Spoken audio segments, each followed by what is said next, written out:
Hi my dear students and respected teachers. ఈ రోజు మన వీడియోలో 10th class and 9th class students కి ఎంతగానో ఉపయోగపడేటువంటి కారక అనేటువంటి గ్రామర్ టాపిక్ ని క్లియర్ గా క్షుణ్ణంగా ఎక్స్ప్లెయిన్ చేస్తాను. ఈ వీడియోని ఎక్కడ స్కిప్ కాకుండా పూర్తిగా చూడండి. ఒక గ్రామర్ పాయింట్ మీరు నేర్చుకుంటారు. 1 మార్క్ అనేది మీకు ప్రతి ఎగ్జామ్ లో మీరు సంపాదించుకోగలుగుతారు. ముందుగా ఇక్కడ మీకు కారక అంటే ఏంటి, కేస్ విభక్తులు అంటే ఏంటి అసలు అది తెలుసుకుందామండి. సంజ్ఞా సర్వనామం యొక్క అంటే నౌన్ ప్రణవం నామవాచకం మరియు సర్వనామం యొక్క సంబంధము వాక్యంలోని మిగతా శబ్దములతో ఏ రూపేణ ఉందో ఆ రూపాన్ని మనం कारक అంటామండి, विभक्तुలు అంటాం. संज्ञा सर्वनाम के जिस रूप से उसका संबंध वाक्य के अन्य शब्दों के साथ किस रूप में होता है उस रूप को हम क्या कहते हैं, कारक कहते हैं. ఇవి మొత్తంగా 8 రకాలండి. మొత్తం మనకి కారక చిహ్నాలు ఎన్ని అంటే 8 అండి. విభక్తులు అనొచ్చు లేదా విభక్తి చిహ్నాలు కూడా అనొచ్చండి. వీటిని మీరు బోర్డు పైన చూసినట్లయితే ఒక వాక్యం చూడండి. ఇక్కడ ఇది ఈ వాక్యంలో నేను అక్కడక్కడ ఇన్కంప్లీట్ చేశారండి. అంటే ఒక సెంటెన్స్ ని కంప్లీట్ మీనింగ్ రావాలి అంటే ఖచ్చితంగా మనం కారకులు ఉపయోగించాల్సిందే. ఇక్కడ చూడండి, బాహుబలి నామక్ వీర్ డాష్, కాలకేయ డాష్, तलवार डैश, लोगम डैश, मारकर युद्ध भूमि डैश, कटप्पा डैश, घोड़े डैश, आते हुए कहा डैश, माहिष्मति जय हो माहिष्मति. ఇక్కడ ఒక వర్డ్ కి ఇంకో వర్డ్ కి మధ్య అంటే సంజ్ఞా సర్వనామానికి వాక్యంలోని మిగతా పదాలతో సంబంధాన్ని మిస్ చేశానండి నేను. ఇప్పుడు మనం ఆ సంబంధాన్ని ఉపయోగపడే విభక్తి చిహ్నాన్ని పూర్తి చేసి మనం దీన్ని మొత్తంగా ఈ 8 కారకాన్ని పూర్తి చేసి మనం ఆ వాక్యాన్ని పూర్తి చేద్దామండి. బాహుబలి నామక్ వీరనే, బాహుబలి నామక్ వీరనే. వీరనే అంటే డూ అండి. డూ మూలు మనకు వచ్చింది కదండి, డూ అండి, వీరుడు. బాహుబలి నామక్ వీరనే. కాలకేయ కో, కాలకేయ కో, కాలకేయని నీను నీ ను ఈ కు మనకి ఏదైతే ఉందో ద్వితీయ విభక్తి అండి. కాలకేయకు తల్వార్ సే, తల్వార్ సే చేతతో చేత లేదా తో, చేత లేదా తో అనే అర్థంలో మనం ఉపయోగిస్తామండి. तलवार से लोगों के लिए, लोगों के लिए కొరకు కై, కొరకు కై. కై అనేది ఓల్డ్ అయిపోయిందండి. ఇప్పుడు మనం వీటి బదులుగా మనం కోసం అనేది వాడుతున్నాం. కోసం ఇది పదం మనం తెలుసుకోవాలండి. కోసం అనే అర్థంలో మనం నీ కోసం, తమరి కోసం, అలా కోసం అంటే దేశం కోసం, దేశ్ కే లియే అనే కారకండి. యుద్ధ భూమి, యుద్ధ భూమి సే, నుండి, కంటే వలనండి, నుండి కంటే వలన ఇలా మనం ఉపయోగించాలంటే సే వాడాలండి. అలాగే కట్టప్ప, కట్టప్ప కే ఘోడే పర్, కే అంటే యొక్క అని, కే అంటే యొక్క, కే అంటే యొక్క షష్ఠి విభక్తి అండి. ఘోడే పర్, ఘోడే పర్, ఘోడే పర్ అంటే పర్ అంటే మీద పైన అండి. మీద పైన, లో లోపల, మీద పైన, లో లోపల. आते हुए कहा हे माहिष्मति, हे माहिष्मति, कोई ओरी ओसी, कोई ओरी ఓసి అని మనం ఉపయోగిస్తాం కదండి. అక్కడ హే, అరే, అజీ అనేటువంటి కారక చిహ్నాలు మనం ఉపయోగిస్తాం. సో ఇక్కడ చూడండి, మీరు కంప్లీట్ గా 8 కారకాన్ని కూడా నేను ఈ వాక్యంలో మీకు క్లియర్ చేశానని. బాహుబలి నామక్ వీరనే, कालकेया को तलवार से लोगों के लिए मारकर युद्ध भूमि से कटप्पा के घोड़े पर आते हुए कहा हे माहिष्मति जय हो माहिष्मति. ఇది కంప్లీట్ గా సెన్స్ అయిందండి. కంప్లీట్ సెన్స్ గా వాక్యం తయారైంది. వేటి సాయంతో తయారైంది, కారకాల సాయంతో తయారైంది. ఈ వాక్యంలో సంజ్ఞా సర్వనామాల యొక్క సంబంధం మిగతా పదాలతో ఎలా ఉంది అని తెలియజేసే చిహ్నాలే ఈ కారక చిహ్నాలండి. ఆ 8 కారకాలు ఏంటి అని మనం చూసినట్లయితే కర్త కారక్, కర్మ కారక్, కరణ్ కారక్, సంప్రదాన కారక్, అపాదాన కారక్, సంబంధ కారక్, అధికరణ కారక్, సంబోధన కారక్. ఇవి 8 అండి. వాటి చిహ్నాలు ఏదైతే కారక చిహ్నాలు ఉన్నాయో, విభక్తి చిహ్నాలు ఉన్నాయో అవి ఇక్కడ రాయడం జరిగింది. వాటిని తెలుగులో మనం ఎలా అర్థం చేసుకోవాలి అనేది మనం తెలుగు విభక్తి ప్రత్యయాలు కూడా అక్కడ నేను రాయడం జరిగింది. సో వీటిని ఒకసారి ఎలా గుర్తుపెట్టుకోవాలో నేర్చుకోవాలంటే చూడండి, కర్త కారక చిహ్నం ఏంటంటే నే అండి. కర్తానే, కర్మకో, करण से, संप्रदान के लिए, अपादान से, संबंध का, अधिकरण में संबोधन है. ఆ విధంగా మనం ఈ కారకాలని, కారకాల యొక్క పేర్లని, వాటి యొక్క చిహ్నాన్ని మనం నేర్చుకోవచ్చండి ఈజీగా. కర్త అనే కర్మకో, కరణ్ సే, సంప్రదాన్ కే లియే, అపాదాన్ సే, సంబంధ का, अधिकरण में संबोधन है అని 8 కారకాలని మనం ఈజీగా గుర్తుపెట్టుకోవచ్చు. అయితే వీటిని ఎలా ఉపయోగించాలి, ఇక్కడ చూడండి మీరు కర్త కారక అంటే నే అనేది ఏ అర్థంలో వచ్చినప్పుడు డు లు అనే అర్థం వచ్చినప్పుడు. ఫర్ ఎగ్జాంపుల్ ఇది పాస్ట్ టెన్స్ లో ఉపయోగిస్తాను, భూతకాలంలో ఉపయోగిస్తాను. వీటి ఒక్కో దాని గురించి మళ్ళీ క్లియర్ గా మీకు చెప్తానండి. తర్వాత కర్మకారక నీ ను కీ కు అనే అర్థాలు వచ్చినప్పుడు, అతనిని ఆమెకు ఇలాంటి అర్థాలు వచ్చినప్పుడు. కరణకారక అండి సే కే ద్వారా కే జరిగే అంటే చేత చే లేదా తో అని అర్థం. దేని ద్వారా అయినా సరే మనం ఏదైనా మనం ఒక ఇన్స్ట్రుమెంట్ ఉపయోగిస్తున్నప్పుడు, ఒక వస్తువుని ఏదైనా ఉపయోగిస్తున్నప్పుడు మనం ఈ సే అనేటువంటి కారకాన్ని ఉపయోగిస్తాం. అలాగే సంప్రదాన కారకం కేలియే కే వాస్తే కొరకు కై కోసం, దేశం కోసం, పిల్లల కోసం. మా బచ్చోం కేలియే అమ్మ పిల్లల కొరకు లేదా కోసం, పిల్లల కోసం. దేశ్ కేలియే దేశం కోసం. ఇవన్నీ వివరంగా చెప్తానండి. అపాదాన కారక్ సే నుండి కంటే, హైదరాబాద్ నుండి అని అనుకోండి, హైదరాబాద్ సే. అలాగే సంబంధ కారక్ కాకేకి రారేరి నానేని, కాకేకి అన్న రారేరి అన్న. రా అంటే ఇది సర్వనామం యాడ్ అయినప్పుడు హమారా హమారే హమారిగా మారుతుందండి, మేరా మేరే మేరీగా మారుతుంది. అలాగే అపనా అప్నే అప్నే. ఇవన్నిటి యొక్క అర్థం ఏంటంటే యొక్క అనేది, యొక్క. అయితే ఇప్పుడు మనం యొక్క ఉపయోగిస్తున్నామంటే లేదండి ది అనేది ఉపయోగిస్తున్నాం. ది అంటే ఏంటండి, ది నాది, మనది, మనది అని అలా హమారా, లేదండి నీది, తుమ్హారా. ఇలా మనం ది అనేది కూడా మనం అర్థం చేసుకోవాలని ఇప్పుడు మనం ప్రజెంట్ అలా ది అనేది ఉపయోగిస్తున్నాం. అలాగే అధికరణ కారకం మే లో లోపల, ఇంటి లోపల, ఘర్ మే, జేబు లోపల, జేబు మే. అలాగే హృదయం లోపల, హృదయమే. అలాగే పర్ అండి, పర్ అంటే మీద పైన, పేడ్ పర్ చెట్టు పైన, మేజ్ పర్ బల్ల పైన. అలాగే సంబోధన కారకం ఎవరన్నా సంబోధించినప్పుడు హే, అరే, అజీ, ఓ, ఓయి, ఓరి, ఓసి ఇలాంటి మనం సంబోధన చేసేటప్పుడు హే భగవాన్, భగవాన్ కు ముందు బ్లాంక్ ఉంది అనుకోండి, అక్కడ మనం ఖచ్చితంగా హే అని కారకం అనేది రావడం జరుగుతుంది. ఒక్కొక్క కారకం గురించి కొన్ని ఎగ్జాంపుల్ చూస్తూ దాని వివరంగా ఎలా మనం అర్థం చేసుకోవాలి, ఎలా మనం ఆ బ్లాంక్ ని పూర్తి చేయాలి. మనకి ఎగ్జామ్ ఎలా ఇస్తున్నాడండి, ఒక వాక్యం ఇచ్చి అందులో ఒక చోట కారకం బ్లాంక్ ఇచ్చి కింద 3 ఆప్షన్స్ ఇస్తున్నాడండి. కింద 3 ఆప్షన్స్ ఇస్తున్నాడు. ఆ 3 ఆప్షన్ లో ఏ కారకం సెట్ అవుతుందని అడుగుతున్నాడు. సో దాని గురించి నేను క్లియర్ గా ఎక్స్ప్లెయిన్ చేస్తాను. అయితే ముందుగా దీన్ని స్క్రీన్ షాట్ తీసుకోండి. ముందుగా మొదటి కారకం అయినటువంటి నే ప్రత్యయ గురించి మనం తెలుసుకున్నామని. నే ప్రత్యయ అనేది కర్త కారక అండి. కర్త అంటే కర్నే వాలా, కర్నే వాలా, క్రియ చేసే వాటిని కర్త అంటాం. ఎవరైతే ఆ పనిని చేస్తున్నారో అతను, ఫర్ ఎగ్జాంపుల్ ఇక్కడ చూడండి, హామీ డాష్ చిమటా ఖరీదా, ఖరీదా అంటే కొనుగోలు చేయడం అండి. ఎవరు కొంటున్నారండి, హామీద్. హామీద్ ఏమవుతాడండి, కర్త అవుతాడు. దీన్ని మనం తెలుసుకోవాలంటే క్రియని మనం కౌన్ అని అడిగితే ప్రశ్న ఆన్సర్ వస్తుందండి. ఆ కర్త అనేది ఎవరు తెలిసిపోతుంది. కౌన్ అనే ప్రశ్న వేసాం అనుకోండి, ఫర్ ఎగ్జాంపుల్ కౌన్ ఖరీదా, హామీద్ ఖరీదా. హామీద్ కాబట్టి హామీద్ సబ్జెక్ట్ అవుతాడండి, అంటే కర్త అవుతాడు. ఎవరైతే పని చేస్తున్నాడో అతను కర్త అవుతాడండి. కర్త పక్కన వచ్చేటువంటి కారకమే నే అండి. కర్త పక్కన వచ్చే కారకమే నే. ఏ టెన్స్ లో వస్తుందండి, పాస్ట్ టెన్స్ లో వస్తుంది. అంటే భూతకాలంలో మాత్రమే వస్తుంది. వర్తమాన భవిష్యత్ కాలంలో నే ప్రత్యయ రాదు. నే ప్రత్యయ సంబంధించి ఒక అద్భుతమైన వీడియో ఉంది.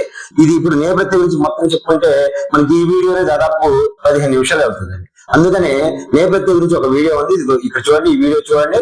అలాగే లింక్ ని డిస్క్రిప్షన్ లో ఇస్తాను. కంప్లీట్ గా మీకు ఫస్ట్ కారక అర్థమైపోతుందండి. నే ప్రత్యయ గురించి మీకు శుద్ధ రూపంలో ఉపయోగపడుతుంది, అలాగే కారక చిహ్నంలో కూడా ఉపయోగపడుతుంది, అలాగే కాలంలో కూడా మీకు భూతకాలంలో కూడా ఉపయోగపడుతుంది. ఒక్క వీడియో 3 ఉపయోగాలు ఉందండి. కాబట్టి ఈ వీడియోని ఎవరు మిస్ చేయొద్దు. ఖచ్చితంగా ఈ నే ప్రత్యయ వీడియోని చూడండి. నే ప్రత్యయ భూతకాలంలో ఉపయోగపడుతుంది. భూతకాలంలో అన్ని రకాల్లో కాదండి, 4 రకాల్లోనే ఉపయోగిస్తారు. అదేవిధంగా కర్త పక్కన నే వచ్చినప్పుడు క్రియ కర్మ యొక్క లింగ వచనాన్ని అనుసరించి ఉంటుంది. అలాగే కర్త పక్కన నే వచ్చి కర్మ పక్కన కో వస్తే క్రియ పుల్లింగ ఏకవచనం ఉంటుంది.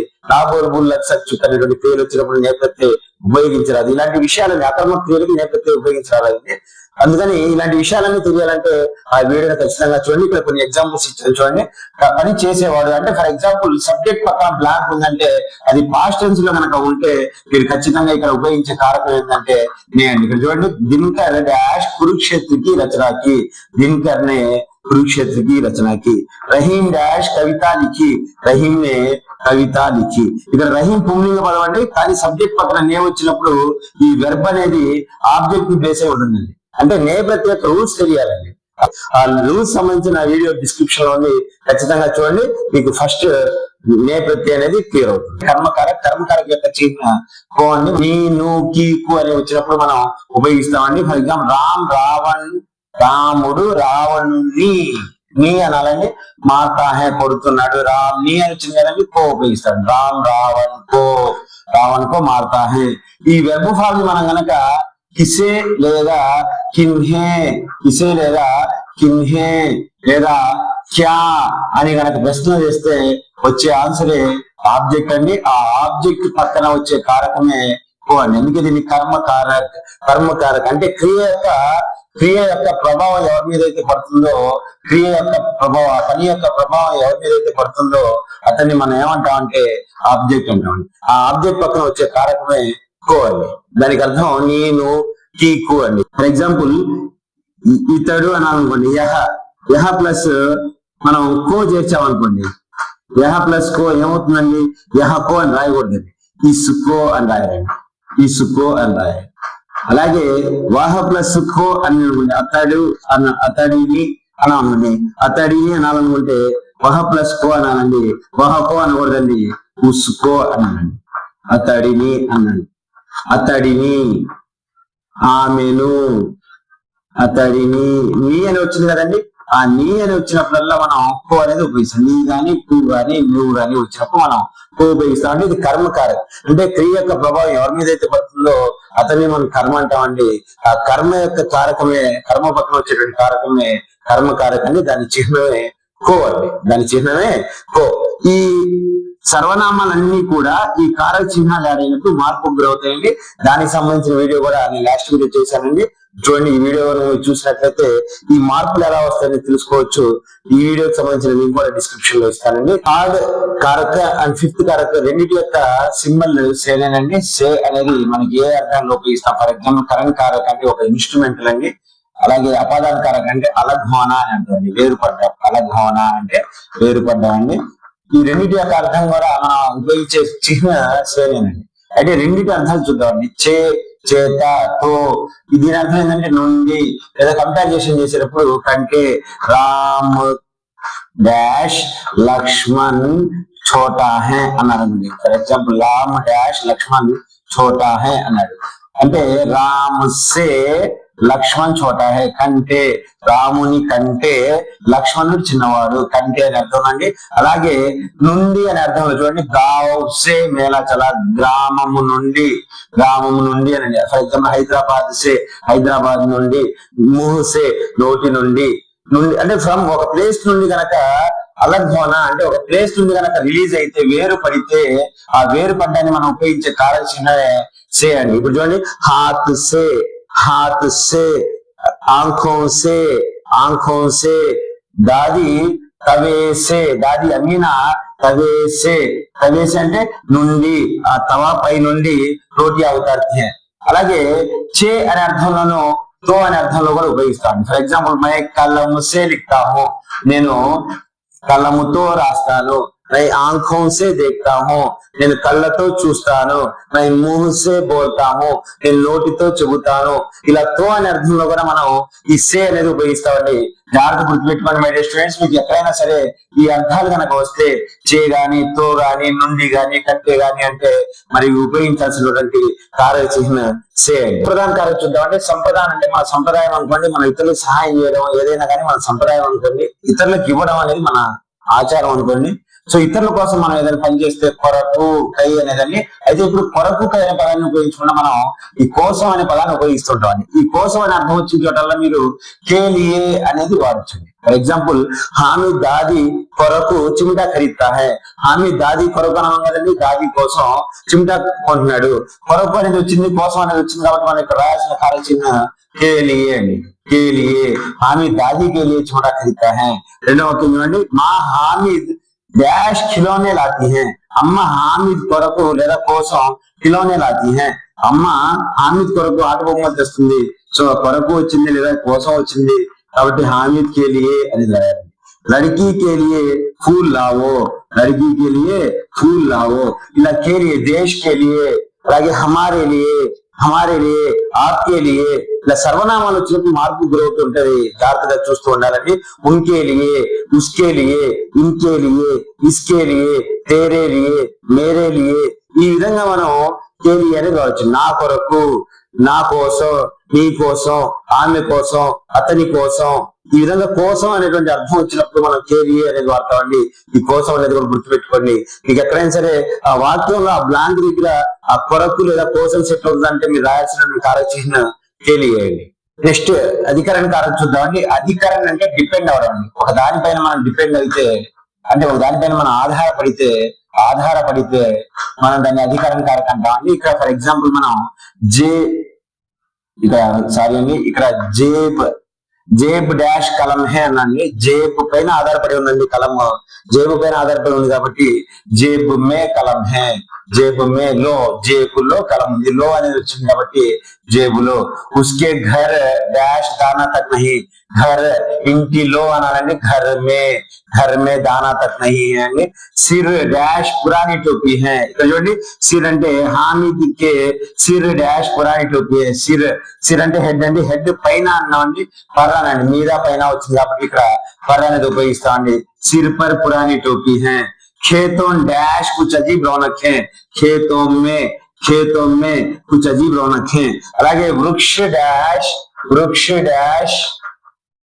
कुछ अजीब हरियाली है అంటాడండి. कुछ अजीब हरियाली है అంటాడు. వృక్షం పర్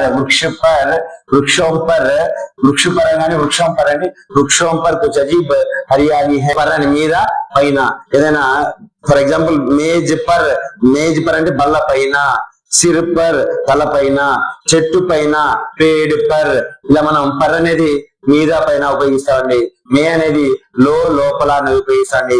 హృదయంలో దిల్ మే, నోటిలో ముహ్ మే, కళ్ళల్లో ఆంఖో మే, అలాగేనండి క్లాసులో కక్షామే అనే అర్థంలో మనం ఉపయోగిస్తాం.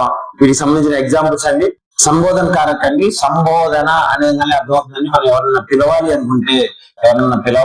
అనుకుంటే ఈ పిలవాలి సంబంధించి మనం ఉపయోగించేటువంటి కారకాలే ఈ సంబోధన కారకండి. సంబోధించడం హే, అరే, అజీ అండి. ఫర్ ఎగ్జాంపుల్ భగవంతుని పిలవాలి అనుకోండి, హే భగవాన్, ఓ భగవంతుడా. ప్రభు అని పిలవాలనుకోండి, హే ప్రభు, ఓ ప్రభు ముజ్ పర్ దయా కరో. ఇలా ఎప్పుడైనా సరే ప్రభు ముందు భగవాన్ ముందు ఉంటే హే అని వస్తుందండి. కోయి హే వహా, అరే కోయి హే వహా, అది ఎవరైనా ఉన్నారా అక్కడ. అలాగే ఆప్ కహా జా రహే హై, అజీ ఆప్ కహా జా రహే హై, మీరు ఎక్కడికి వెళ్తున్నారు, అజీ మీరు ఎక్కడికి వెళ్తున్నారు అని అడగడానికి మనం ఎవరినైనా పిలవాలి అనుకుంటే మనం ఈ సంబోధన కార్యక్రమం ఉపయోగిస్తామండి. హే, అరే, అజీ అండి. ఇవి ఎక్కువగా ఎగ్జామ్ లో రావండి. ఈ రెండు మాత్రం గుర్తుంచుకోండి, హే భగవాన్, హే ప్రభు, ఈ పదాన్ని గుర్తుపెట్టుకోండి. అంటే ఇది 6th కారక్. యాక్చువల్గా మిగతా కారకాలన్నీ ఎక్స్ప్లెయిన్ చేశాను. లాస్ట్ వన్ చూద్దామండి. సంబంధ కారక్ అత్యంత ఇంపార్టెంట్ కారక్ ఇదేనండి. వీటి చిహ్నాలు ఏంటండి? కా, కే, కి, రా, రే, రి, నా, నే, ని. రా, రే, రి అంటే ఫర్ ఎగ్జాంపుల్ హమారా, हमारे, हमारी, हमारे, हमारी, तेरा, तेरे, तेरी, मेरा, मेरे, मेरी. ఎలా వస్తాయి మీకు? ఫర్ ఎగ్జాంపుల్ మై ప్లస్ కా మీరు ఏమనుకుంటారండి? మై ప్లస్ కా మై కా అవదండి, మై ప్లస్ కా మేరా అవుతుందండి, మై ప్లస్ కి మేరే అవుతుంది, మై ప్లస్ కి మేరే అవుతుందండి. దీనికి సంబంధించిన వీడియో ఉందండి, ఆల్రెడీ డిస్క్రిప్షన్ లో చూడండి. సర్వనామాలతో కారకాలు యాడ్ అయినప్పుడు ఏ విధంగా మార్పు గురవుతాయి అనేది డిస్క్రిప్షన్ లో నేను ఒక బాక్స్ పెట్టి నీట్ గా చెప్పానండి. ఆ వీడియో కూడా చూస్తే మీకు అర్థం అవుతుందండి. నెక్స్ట్ ఇక్కడ ఈ కా, రా, నా, అప్నా, అప్నే, అప్నే అండి. ఇవన్నీ కూడా పుంలింగ ఏకవచనాలండి. కే, రే, నే అనేవి పుంలింగ బహువచనాలు. కి, రి, ని అనేవి స్త్రీలింగ ఏకవచనాలు, స్త్రీలింగ బహువచనాలు. ఇక్కడ ఈ చిహ్నానికి, ఈ కారక చిహ్నానికి జాగ్రత్తగా ఉన్నారండి. ముందు ఉన్నటువంటి ఈ బ్లాంక్ కి ముందున్నటువంటి వాటితో సంబంధం లేదండి, ముందున్న పదానితో సంబంధం లేదు.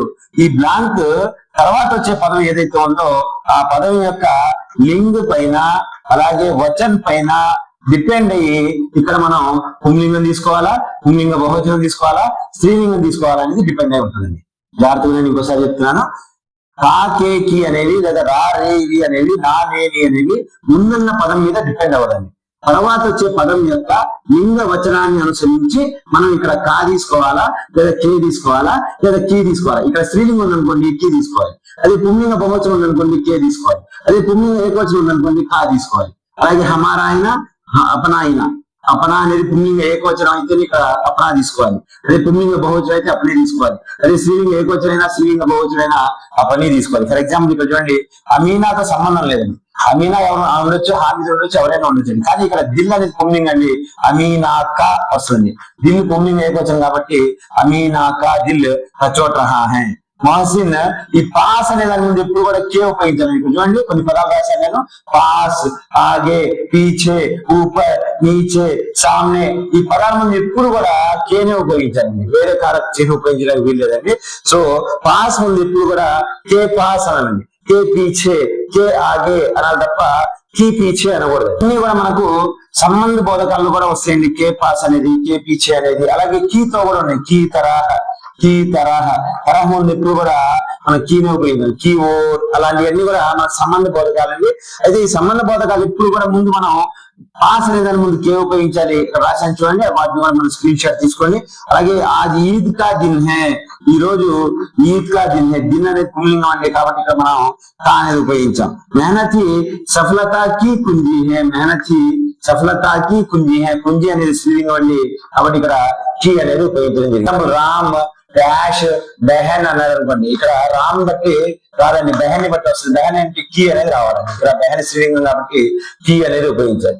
మై డియర్ స్టూడెంట్స్, ఈ ఒక్క కారక చిహ్నంలో కొంచెం జాగ్రత్తగా ఉండండి. ఈ కారక చిహ్నం తర్వాత వచ్చే పదం యొక్క లింగ వచనం మీద డిపెండ్ అయి ఉంటాయి. అతి ముఖ్యమైనటువంటి మనకి 10th క్లాస్ లో అతి ముఖ్యమైనటువంటి ఒక 50 బ్లాంక్స్ నేను తయారు చేశానండి. అది నెక్స్ట్ వీడియోలో మీకు క్లియర్ గా ఇస్తాను. స్క్రీన్ షాట్ తీసుకోండి. ఆ వీడియో ఎగ్జామ్ వెళ్ళేటప్పుడు ఒకసారి చూసుకునేటట్టయితే ఈ కారక చిహ్నాన్ని పూర్తి చేయడానికి అవకాశం ఉంటుందండి. మై డియర్ స్టూడెంట్స్, ఈ వీడియో మీకు నచ్చింది అనుకుంటున్నాను. మీ వీడియో నచ్చినట్లయితే మరింత మందికి షేర్ చేయండి. అలాగే మీరు నన్ను ఆదరిస్తున్నందుకు మీ అందరికీ కూడా పేరు పేరున కృతజ్ఞతలు తెలియజేసుకున్నాను. Thank you very much.